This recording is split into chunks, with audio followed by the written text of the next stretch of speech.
दोस्तों इस वीडियो में हम जानेंगे कि क्लास 10th का टाइम टेबल हमें कैसे बनाना चाहिए और क्लास 10th के टाइम टेबल में ऐसा क्या क्या चीज़ फिक्स करें ताकि हमें बोर्ड एग्जाम में बिल्कुल भी परेशानी या फिर कोई प्रॉब्लम ना हो।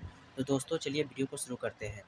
सबसे पहले हमें ये समझना होगा कि बहुत सारे जो स्टूडेंट होते हैं वो अपना टाइम टेबल बनाते कैसे हैं।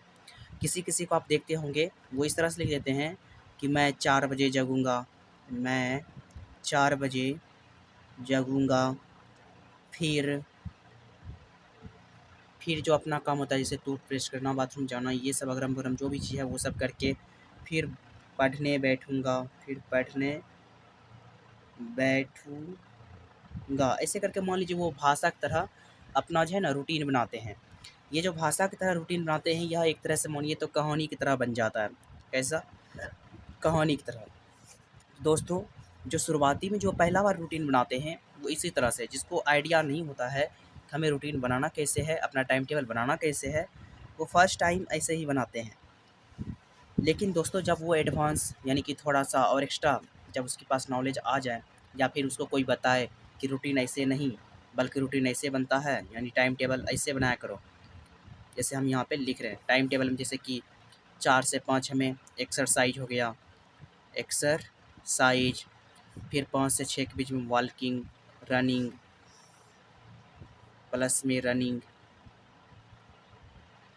फिर मान लीजिए 6 से 9 के बीच में हो गया कोचिंग, जहाँ पे पढ़ने जाते हैं, 6 से 9 के बीच में कोचिंग, फिर 9 से लेके 10 के बीच में ईटिंग यानी कि खाना पीना खाना है, उसके बाद रेस्ट, फिर यहाँ पे 10 बजे से लेके 1 बजे तक स्टडी, फिर 1 बजे खाना पीना खा के 2 बजे तक आराम करना है, फिर यहाँ पे रेस्ट, फिर 2 बजे से लेके 5 बजे तक स्टडी, फिर 5 से 6 के बीच में ऐश मौज यानी कि 5 से 6 के बीच में रेस्ट यानी थोड़ा घूम फिर लिए, आराम कर लिए, फिर 6 से लेके 10 तक स्टडी।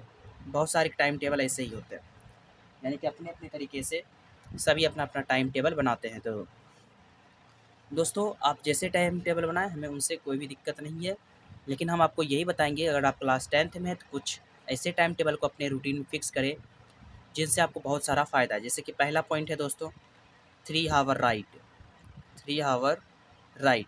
ऐसा क्यों बोले 3 घंटा लिखने? यहाँ पे लिखे हैं दोस्तों 3 घंटा लिखना। इसका मतलब समझते हैं दोस्तों, अगर आप ऐसा करते हैं 3 घंटा अगर डेली लिखते हैं तो इसमें आपको बहुत सारा फ़ायदा है।